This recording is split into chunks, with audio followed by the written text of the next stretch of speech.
எனக்கு எதிரி டிஎம்கே தான், எனக்கு எதிரி ஏடிஎம்கே தான் பேசுறதுலாம் போட்டி கிடையாதுன்னு ஒரு விஷயத்த முன் அது வச்சுருக்காரு. நியாயமான சொற்கள். அதில் ஒன்றும் நான் வந்து இதில் குற்றம் கண்டுபிடிக்க இயலாது. அப்ப இவங்க எல்லாம் பணம் கொடுக்குறாங்கிறத ஒத்துக்கிறாரு. ஆரம்பத்துல என்ன வரத்து வந்தாப்ல பணம் கொடுத்தது பாத்தீங்களா, ஆதாரம் இருக்குதா? நம்ம தாவேக்கா வர்றதுக்கு முன்னாடி கொஞ்சம் ஏதோ சீமான் ஐயாவை பற்றி ஏதோ பேசுனாங்க. இப்போ அந்த மாப்பிள்ளை சாரை பற்றி யாருமே வாய் திறக்கிறதே இல்லை. அதிமுகவை எப்படி போதை மாநிலமா வச்சிருக்கோ அதே மாதிரி இந்த சினிமா விஜய்ங்கிற ஒரு நடிகன் வந்து சினிமா போதை மாநிலமா தமிழகத்தை வச்சிருக்காருங்கிறத, இத்தனை கூட்டம் தரிகட்ட கூட்டம் இருக்குங்கிறத வெட்ட வெளிச்சமாக்குனது வந்து விஜயின் அரசியல் வரவு தான். அந்த விதத்துல தமிழ்நாட்டில் இவ்வளவு முட்டாள் கூட்டம் இருக்குன்னு உலகத்துக்கே நிரூபிச்ச பெருமை வேண்டாம் தவக்கலை கட்சி தலைவரை சாரும். தமிழ் தேசிய கோட்பாடு வேற, திராவிட கோட்பாடே வேற. ரெண்டும் ஒண்ணுங்கும் போதே அவருக்கு தெளிவின்மை, அரசியல் தெளிவின்மை இல்லைன்னு புரியுது, கொள்கை இல்லைன்னு தெரியுது, பொறுப்பின்மை இல்லைன்னு தெரியுது. கூட்டங்கள்ல வச்சு பார்க்கும்போது பொறுப்பின்மை இல்லைன்னு தெரியுது. வர்றாங்களேன்னு மக்கள் மேலதான் பரிதாபம். வயிறு எரியுது பாரு, வயிறு அப்பா பாப்பா புகையுது. கொஞ்சம் தண்ணி அமர்த்துங்க.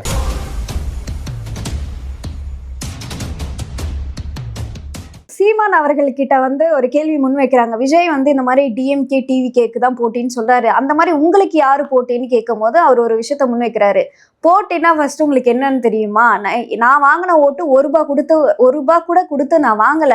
மற்ற கட்சிகள் வந்து அந்த மாதிரி யாராவது இருக்காங்களா? இந்த மாதிரி போட்டியை தான் நம்ம வந்து இது பண்ணணுமே தவிர்த்து, இப்போ எனக்கும் அவங்களுக்கும் கோட்பாடுகள் வேற, கொள்கைகள் வேற, இதுதான் போட்டியை தவிர்த்து எனக்கு எதிரி டிஎம்கே தான், எனக்கு எதிரி ஏடிஎம்கே தான் பேசுறதுலாம் போட்டி கிடையாதுன்னு ஒரு விஷயத்த முன் வச்சுருக்காரு. நியாயமான சொற்கள். அதுல ஒன்றும் நான் வந்து இதுல குற்றம் கண்டுபிடிக்க இயலாது. அப்ப இவங்க எல்லாம் பணம் கொடுக்குறாங்கிறத ஒத்துக்கிறாரு. ஆரம்பத்துல என்ன வரத்து வந்தாப்ல பணம் கொடுத்தது பாத்தீங்களா, ஆதாரம் இருக்குதா? இப்ப அவரே ஒத்துக்கிறாரு. நான் என்னத்த ஒத்துக்கிட்டேன்? ஐயா நுழலும் தன் வாயால் கெடுக்கிற மாதிரி அப்பப்ப நீங்களே உங்க கட்சியை காட்டி கொடுக்குறீங்க. உங்க காணொலிகளை ஆரம்பத்துல இருந்தே பாக்குறேன். ஆக்சுவலா திமுக எப்படிங்கிறத, எவ்வளவு அயோக்கியர்கள்ங்கிறத நீங்களே சொல்லிடுறீங்க பாதி இடத்துல. அவரு பேசுறது அவரு அந்த மாதிரி பண்றேங்கிறாரு, பண்ணட்டும், அவ்வளவுதான். அதுக்காக வந்து ஒரு விஷயம் என்னன்னா, ஒரு எய்ம், ஒரு இடத்த போய் அடையணும்னு சொல்லித்தான் வீரர்கள் ஓடணும் ஓட்டப்பந்தயத்துல. அதை விட்டு சீமான் அவர்களுக்கு எய்ம் இல்லைன்னு சொல்றீங்களா? எய்ம் இல்லம்மா, எய்ம் இருந்திருந்தா தான் அவர் எப்படியோ அரசியல் பெட்டியை வாங்கிட்டு கூட்டணிக்கு போய் பெட்டி வாங்குறதுலயே நிக்கிறீங்க. அவங்க சொல்றாங்க ஏம் இல்ல, இந்த மாதிரி புதுசா கட்சிகள் வந்து இந்த மாதிரி கொஞ்சம் ஓட்டு வாங்குனா இந்த திமுக அதிமுக கிட்ட போய் அடைக்கலம் ஆயிரும். அவங்க பெரிய அடைக்கலப்பட்டவங்க, அடைக்கலம் ஆயிரணும். அடைக்கலம் ஆகுறத சிறந்த அரசியல் நினைக்கிறாங்க. நம்ம தாவேக்கா வர்றதுக்கு முன்னாடி கொஞ்சம் ஏதோ சீமான் ஐயாவை பத்தி ஏதோ பேசுனாங்க. இப்ப அந்த மாப்பிள்ளை சாரை பத்தி யாருமே வாய் திறக்கிறதே இல்லை. இப்பதான் எல்லா மீடியாவில வந்து அவரை பத்தி போட்டுட்டு தான் இருக்காங்க. அதெல்லாம் ஒண்ணும் இல்லை அப்படின்னு சொன்னீங்க. இப்ப நீங்களே யாரும் மீடியால போடுறாங்க, 5 நிமிஷம் 10 நிமிஷம் தான் போடுறாங்க. அவரு பேசுறது முழுமையா யாரும் போடுறது இல்லை, யாரும் இப்ப பாக்குறது இல்லை. இன்னும் ஒண்ணும் இல்லை. இப்ப இவங்க நேத்திக்கு நீங்க ஒரு தாம்பரம் முருகன் என்ன சொன்னாரு, ஐயா நானும் உயிரை கொடுத்து பேசுறேன், 60 போச்சு 80 போச்சுயா, இப்ப வர 1000 500 கூட போக மாட்டேங்குதுன்னு அவரே புலம்புனாரா இல்லையா? இப்போ இவங்க பேசுகிறாங்க, எவ்வளோ போகுதுன்னு பார்ப்போம். ஏன்னு கேட்டிங்கன்னா, இதெல்லாம் வந்து யாரோட வருகைக்கு பின்னாடி, சீமானுடைய வருகைக்கு பின்னாடி இல்லை, தாவேக்கா வருகைக்கு பின்னாடி. தாவேக்கா என்னைக்கு அரசியல் கட்சியாக 2 மாநாடு போட்டு எப்படி கரூரில் சம்பவம் நடந்துச்சோ அந்த சம்பவத்துக்கு பின்னாடி நாசமாக போச்சு. அதாவது இந்த திமுக எப்படி ஒரு போதை மாநிலமா தமிழகத்தை வச்சிருக்கோம், அதிமுகவையும் சேர்த்துக்கிடுங்க, திமுகவை மட்டும் நம்ம ஓரவஞ்சனை எல்லாம் பண்ணல, அதிமுகவை எப்படி போதை மாநிலமா வச்சிருக்கோ அதே மாதிரி இந்த சினிமா விஜய்ங்கிற ஒரு நடிகன் வந்து சினிமா போதை மாநிலமா தமிழகத்தை வச்சிருக்காருங்கிறத உண்மையிலே விஜய் அரசியல் கட்சி ஆரம்பிச்ச பிறகு மாநாட்டுக்கு அப்புறம் தான் தெரிய வருது. முட்டாள்கள் கூட்டம் நம்ம மாநிலத்துல இவ்வளவு இருக்கு, சினிமா போதையில இத்தனை கூட்டம் தரிகட்ட கூட்டம் இருக்குங்கிறத வெட்ட வெளிச்சமாக்குனது வந்து விஜயின் அரசியல் வரவு தான். அந்த விதத்துல தமிழ்நாட்டுல இவ்வளவு முட்டாள் கூட்டம் இருக்குன்னு உலகத்துக்கே நிரூபிச்ச பெருமை வேண்டாம் தவக்கலை கட்சி தலைவரை சாரும். நீங்க ஏதோ கேட்க வந்தீங்க, சொல்லுங்க. அதாவது விஜய் அவர்கள் மீதே வந்து திரை போதைன்னு விஜய் அவர்கள் வந்து அவரா தேடி போல எனக்கு வந்து நீங்க ஸ்டிக்கர் ஒட்டுங்க, நீங்க எங்களுக்கு பால் அபிஷேகம் பண்ணுங்க, அவரு எதுவுமே கேட்கல. சொல்றேன், மக்கள் வந்து குடிச்சு பால் குடிக்கிறதுக்கு வழி இல்லாம தெருவுலயும் பாலத்துக்கடியிலயும் எத்தனை மக்கள் மக்களுக்கு தானே விழிப்புணர்வு வேணும், அதுதான் செஞ்சிட்டு இருக்கோம். விஜய் மீது நீங்க விமர்சனம் வைக்கிறீங்க இல்லையா? விஜய் மீது ஏன் விமர்சனம் வைக்கிறோம்னா அவரோட பொறுப்பின்மையும் அவரோட தெளிவின்மையும் தான். அரசியல் தெளிவின்மை இல்ல, திராவிடமும் தமிழும் ஒண்ணுங்கும் போதே அவர் வந்து என்ன மார்கன் மாதிரி ஆயிருது. சொல்லல, நம்ம கண்கள் ரெண்டு கண்ணுங்கும் போதே அது மார்கன் ஆயிருது. தென் துருவமும் வட துருவமும் சேர்மா. தமிழ் தேசிய கோட்பாடு வேற, திராவிட கோட்பாடே வேற. ரெண்டும் ஒண்ணுங்கும் போதே அவருக்கு தெளிவின்மை, அரசியல் தெளிவின்மை இல்லைன்னு புரியுது, கொள்கை இல்லைன்னு தெரியுது, பொறுப்பின்மை இல்லைன்னு தெரியுது. கூட்டங்கள்ல வச்சு பார்க்கும்போது பொறுப்பின்மை இல்லைன்னு தெரியுது. இந்த மூணையும் தான் நம்ம விமர்சனம் பண்றோம். அப்போ அதுக்கப்புறம் பாத்தீங்கன்னா இந்த முட்டாள் கூட்டம் போய் இப்படி ஒரு நடிகர் பின்னால நிக்குதே, 13 வருஷமா ஒருத்தன் அரசியல் பேசி மக்களுக்கு பிரச்சனைக்காக நிக்கிறான், ஒரு பிரச்சனைனா சீமான கூப்பிடுன்னு ஒப்பாரி வைக்கிற அளவுக்கு நிக்கும் போது ஒரு கவர்ச்சினால வர்றாங்களேன்னு மக்கள் மேலதான் பரிதாபம். வயிறு எரியுது பாரு, வயிறு அப்பா பாப்பா புகையுது, கொஞ்சம் தண்ணி நீங்க ஒண்ணும் இல்ல, கஷ்டப்பட்டு வீடு கட்டுறீங்க, கஷ்டப்பட்டு அது உங்களுக்காக கட்டல, ஒருத்தருக்காக கட்டுறீங்கன்னு வைங்க, ஒரு கஷ்டப்பட்ட ஒரு மனுஷருக்காக கட்டுறீங்க. அது முடிய போற டைம்ல ஒரு ரவுடி கும்பல் வந்து செங்கலா பேத்து போய் தாவேக்கா வந்து ரவுடி கும்பல்னு சொல்றீங்க. உங்களுக்கு பார்த்தாட்டு தெரியலையா? நீங்க காணொலி பாக்குறீங்களா இல்லையா? இல்ல பாத்துட்டு தான் இருக்கோம்.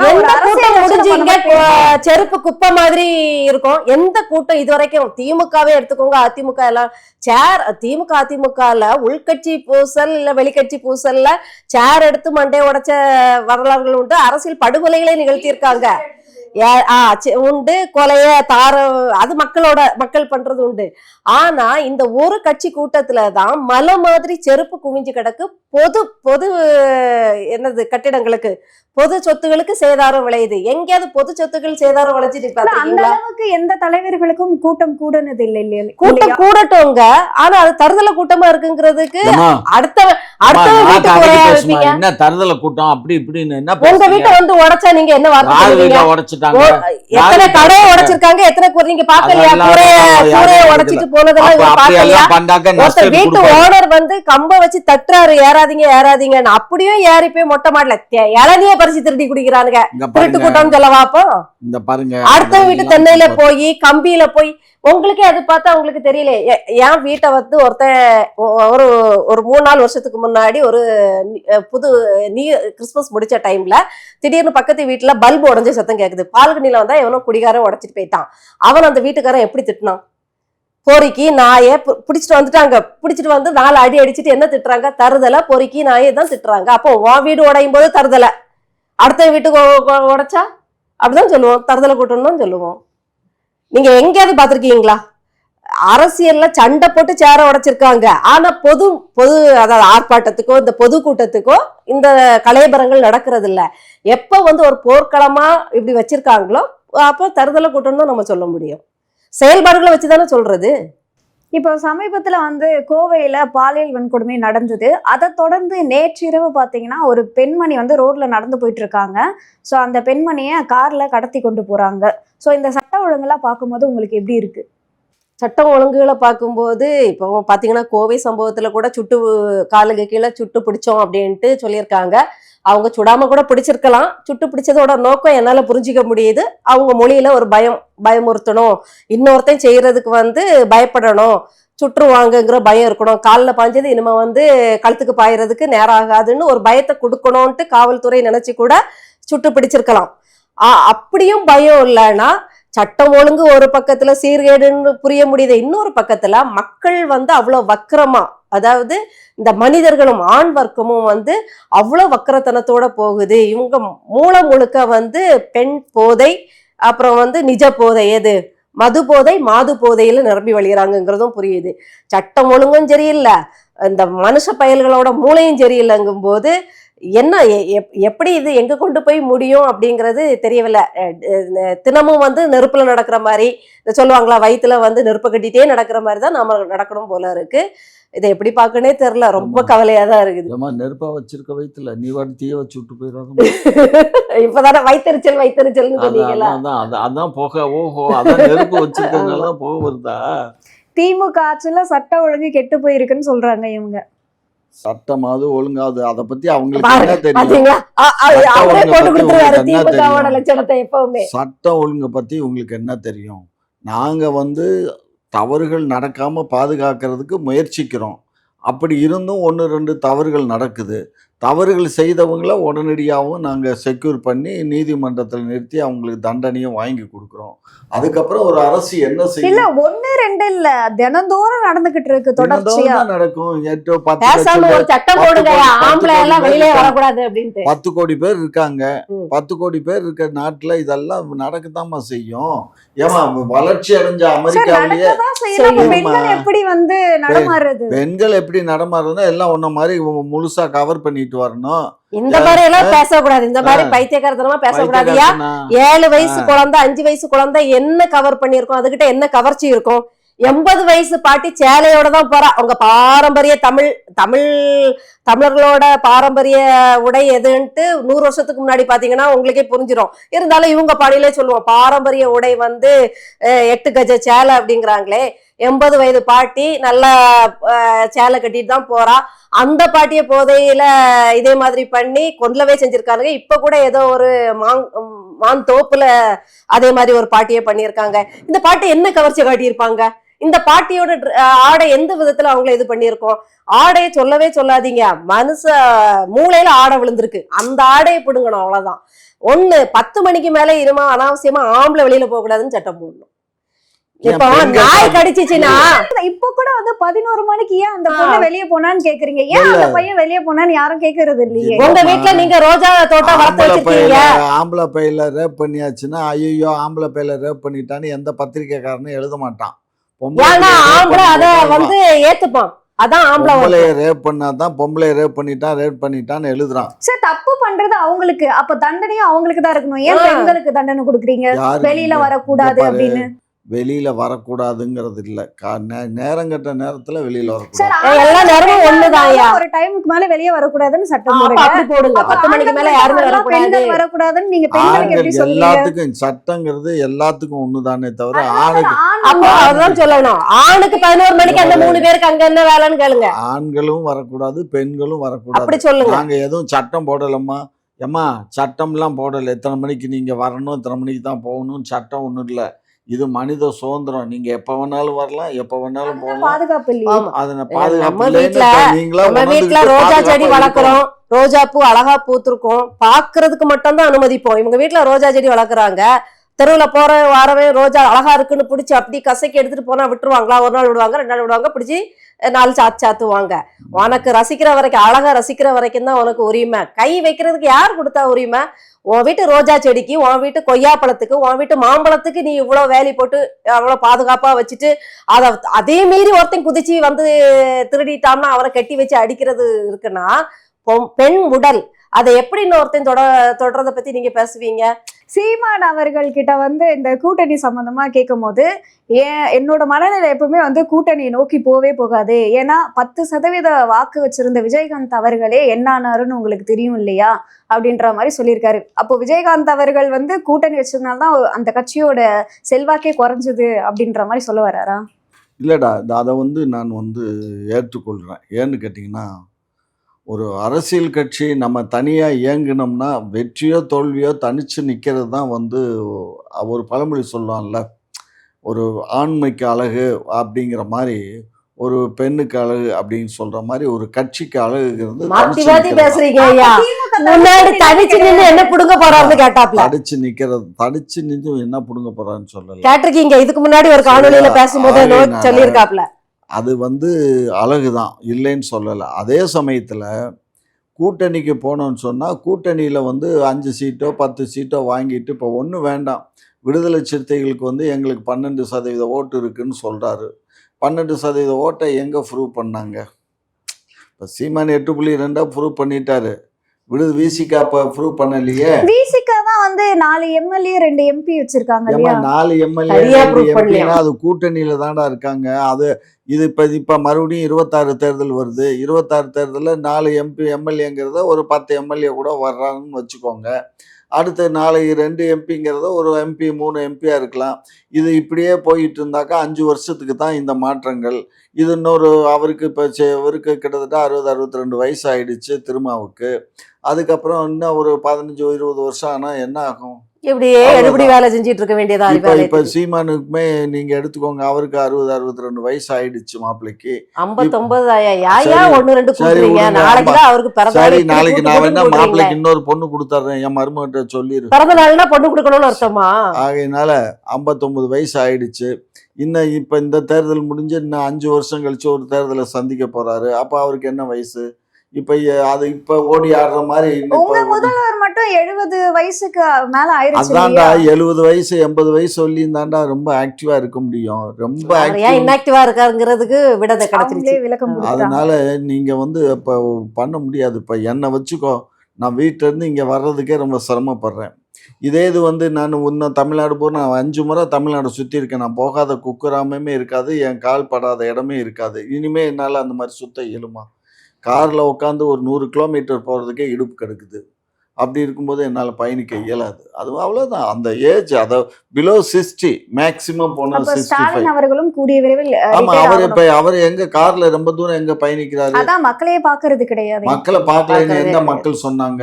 மக்கள் தான் சார் சொல்றாங்க. மக்கள் சொல்லல. உன்ன அதனால மாதிரி சின்னவரை ஊடகத்துல தயார்படுத்திட்டு வராங்க. அதான் சின்னவர் ஊடகம். வந்து இப்ப நாயோட விளையாடிட்டு இருக்காரு, ஆமா. கெட்டி புரண்டு விளையாடிட்டு இருக்காரு. ஆமா. அவர் விளையாடும் வயது முடிஞ்ச உடனே அவரை வந்து தூக்கி ஏமா நீ நிறுத்திடுவாங்க. அவர் எப்ப பார்த்தாலும் ஜாடையாவே பேசுற. இந்த ஜாடை பேசுறது நிப்பாட்டு. ஜாடை இல்ல, இப்ப கூட போட்டோ இருக்கு, நாயும் அவரும் உருண்டு பரண்டு விளையாடுறது. அவரு ஒரு நாயோட அப்ப நீ ஏய், மரங்களோட பேசுறோமா, மரங்களுக்காக பேசுறோமா? அவர் நாயோட விளையாடிட்டு கிடக்காரு. மக்கள் பிரச்சனையை பத்தி பேசாம வனத்துறை அமைச்சரா ஆக்கிட்டு இருக்கலாம். விளையாட்டு துறையிலே இருந்திருக்கலாம். விளையாடு விளையாடி இருப்பாரு.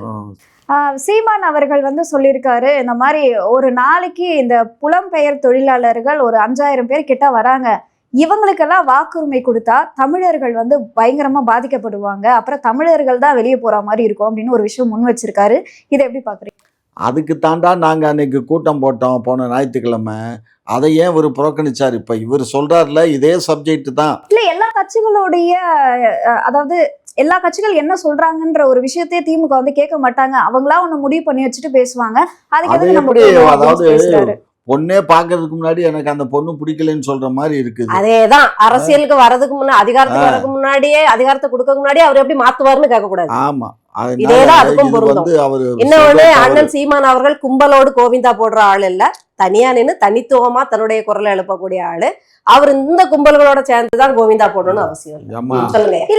ஸ்டாலின் அவர்கள் வந்து எல்லா கட்சிக்கும் ஒரு கடிதமாவது எழுதியிருக்கா, உங்க தரப்புல இருந்து நீங்க என்ன சொல்ல வரீங்க அப்படின்னு ஒரு கடிதம் எழுதி அதுக்கப்புறம் இது பண்ணிருக்கலாம் இல்லையா? அங்க கூப்பிட்டு எல்லாத்திட்டையும் கேட்டாங்க. ஒவ்வொருத்தர் கட்சியினுடைய கருத்துக்களை எல்லாம் கேட்டாங்க. கேட்காம இல்லை. ஒவ்வொரு அரசியல் கட்சியினுடைய கருத்துக்களை கேட்டு அந்த கருத்தின் அடிப்படையில் என்ன செய்யலான்னு திரும்ப அவங்கள்ட்டே கேட்டு என்னென்ன எல்லாம் பண்ணியிருக்கீங்க, இப்போ என்ன பண்ணலாம்னு கேட்டு தான் பண்ணாங்க. இப்போ ஒன்றிய அரசு அதைத்தான் பிளான் பண்ணுது. ஏற்கனவே இங்கே வந்து வடக்கன்கள் வந்து கிட்டத்தட்ட 1.5 கோடி பேர் வந்துட்டான். இந்த 1.5 கோடி பயல்களுக்கு ஓட்டு உரிமையை கொடுத்தாச்சுன்னா மாப்பிள்ளை சொல்கிற மாதிரி தமிழை மட்டும் இல்லை, எவனும் இங்கே தமிழ்நாட்டில் இருக்கவன் எவனும் தேவையே இல்லை.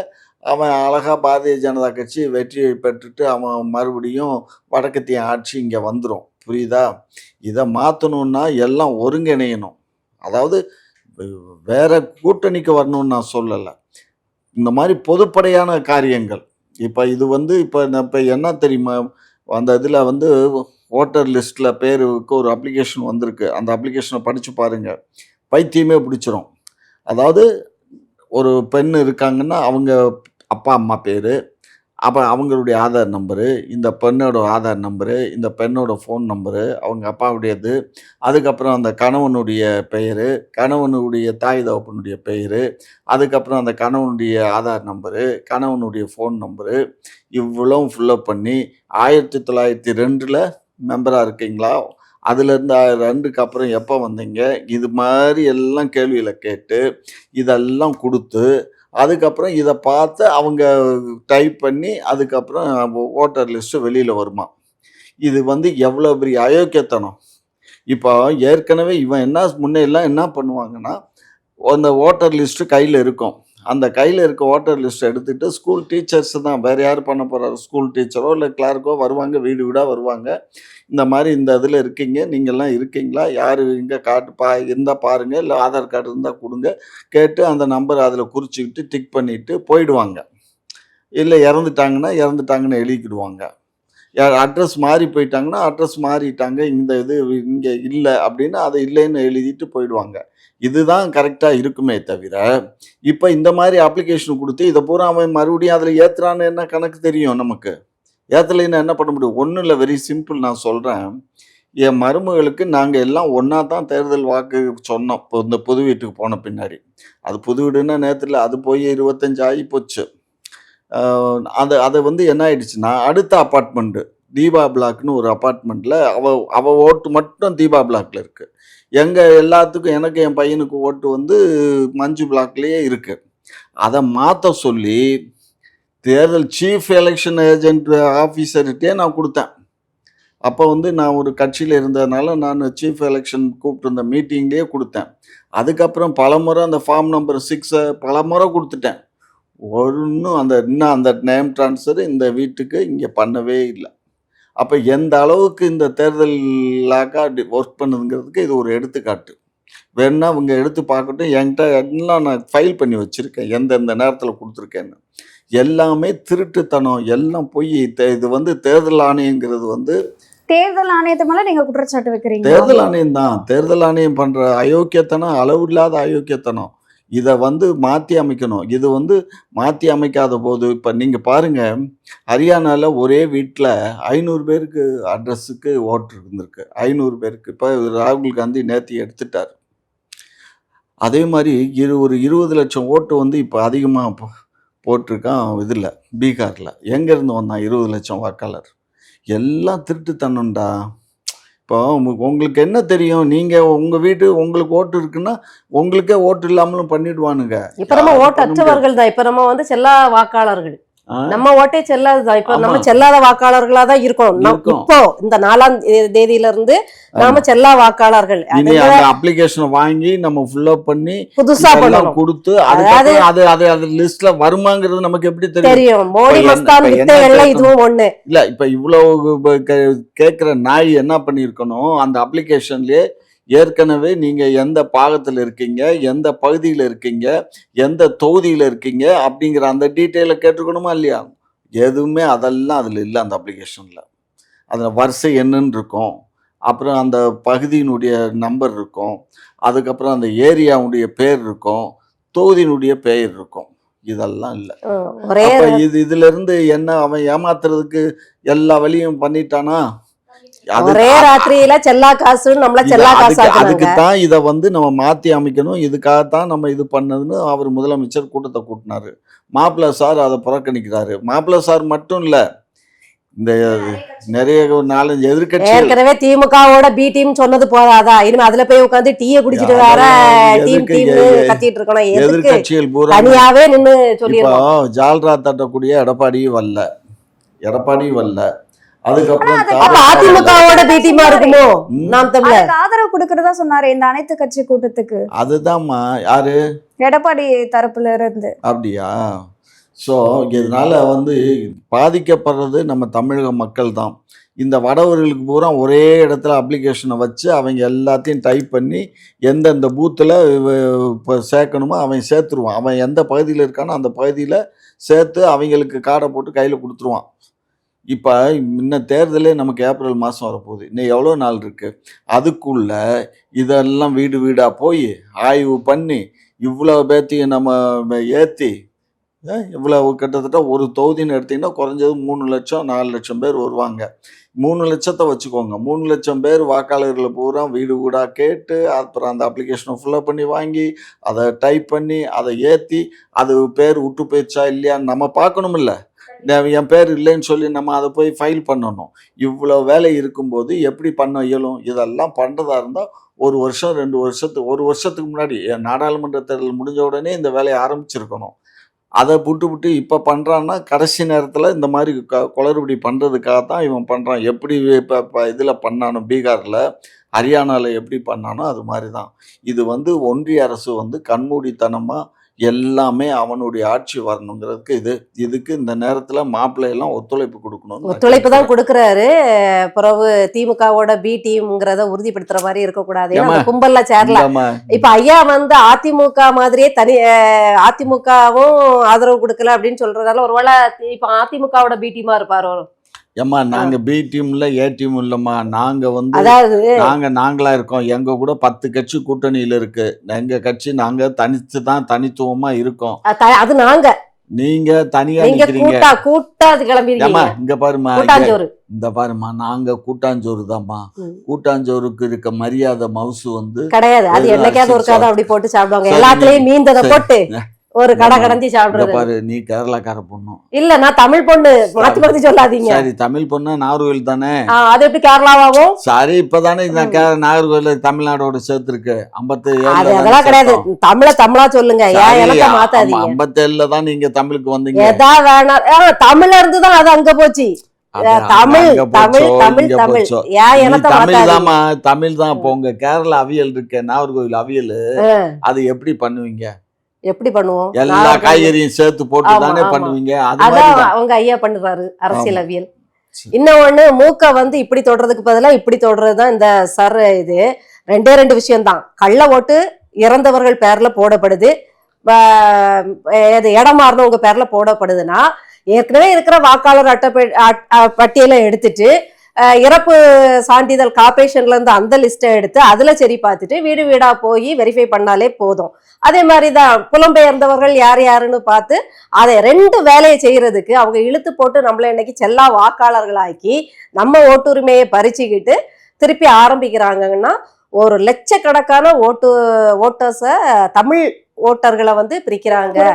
இது வந்து திமுக ஆபத்தா நாங்க பார்க்கல. எங்களை பொறுத்த வரைக்கும் தமிழ் தேசியத்துக்கு பெரிய ஆபத்தா தான் நாங்க பாக்குறோம். இப்போ ஒரு பொண்ணு, அந்த பொண்ணு வந்து விளம்பர மாடல் போல இருக்கு. 20 ஓட்டு போட்டிருக்காமா ஒரு பொண்ணு. அது பத்திரிகையில எல்லாம் வந்திருக்கு. 20 ஓட்டு போட்டிருக்கா ஒரு மாடல். அப்ப என்ன எங்கு வைக்கிறான், என்ன பண்றான், என்ன? அப்ப திமுகவுக்கே வெளிச்சம். திமுக போட்டாங்க. அவங்கதான் முன்னோடி. நீங்க திமுகவின் முன்னோடி மாதிரி, கள்ள ஓட்டுக்கு முன்னோடி திமுக. எனக்கு உன் மாப்பிள்ள போன் நம்பர் கொடுத்துட்டு போ. அவர்கிட்ட சொல்லி உன்னை கொஞ்சம் அவரே அமைதியா இருக்காரு. அவர்கிட்ட சொன்னா அவர் கொஞ்சம் டிங்கிரிங் பாப்பாரு. இல்ல உங்க பிள்ளைகள்கிட்ட சொன்னாலாவது பெயிண்ட் அடிக்கீங்க. உங்களோட நேரத்தை ஒதுக்கி பல்வேறு கேள்விக்கு விளக்கம் அளிச்சிருக்கீங்க. அதற்கு நன்றி. குக்கு செய்தி நேயர்களுக்கு மிக்க நன்றி. கிட்டத்தட்ட 60,000 சப்ஸ்கிரைபை தாண்டி போயிட்டு இருக்கும். இதே போல தொடர்ந்து உங்களுடைய ஆதரவை அளிக்கவும். அது மட்டும் இல்லாம லைக் பண்ணுங்க, ஷேர் பண்ணுங்க, சப்ஸ்கிரைப் பண்ணுங்க.